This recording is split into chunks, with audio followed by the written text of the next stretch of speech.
Good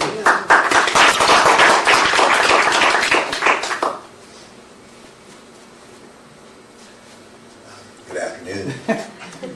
It's a tough act to follow. And you represent a lot of clients. I've been a lawyer for 40 years, and I have represented thousands of clients, several hundred child sex abuse victims. And I cannot think of a single individual who brings to a case the inner strength that Candice found over the last couple of years.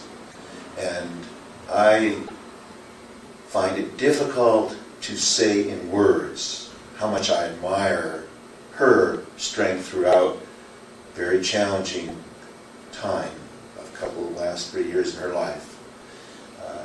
People who see the result, I don't think understand how much it takes to go through being the person who stands up first and confronts a powerful institution. And this is a very powerful and very secretive and very controlling institution.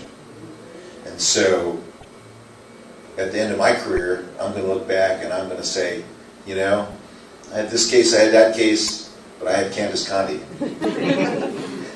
And I'll say it with great pride. The case was not about changing the beliefs and doctrines of Jehovah's Witnesses. That is not the role that our court system plays in religion. Whether it be the Catholic Church, whether it be any organization, religious organization, our government doesn't tell folks what to believe, and it doesn't tell folks things about how their philosophy and how their internal procedures should be run in a religious setting. What we do say to all institutions and organizations, whether religious or not religious, doesn't matter whether it's the Boy Scouts, whether it's a swim club, or whether it's a church.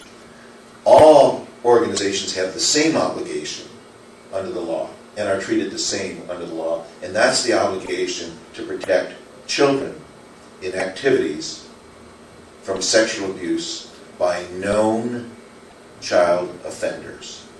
What made this case the one to take on the Watchtower was the fact that Jonathan Kendrick not only had previously molested another child, but it was reported. And not only was it reported to the local elders, but it was reported in writing to Watchtower New York. And not only was it reported to Watchtower New York, but New York gave instructions back to the local elders on what to do. And with great pride, the lawyers for the Watchtower said, well, we removed him as a ministerial servant. And our response to that was, okay, so you got a convicted child molester in your congregation, and in your view, the appropriate response is, but we're not going to let them pass out books at the back of the meeting. Said, not enough. That was not enough.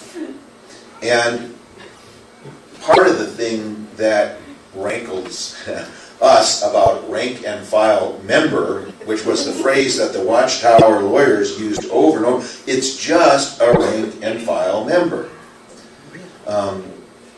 He was not just a rank and file member. He was a minister. He was a member of good standing. He was a brother. And he was in a small congregation where he had already molested one child, and he was allowed to stay in secret and to go into field service, not just with Candice, which was his opportunity to molest her, but to come to the doors of anyone in the community. He could come to my house on a Saturday morning, and all of the jury, none of whom were Jehovah's Witnesses, were aghast that people could be coming to your door with the sanction of a religious organization who knows they are convicted child abusers.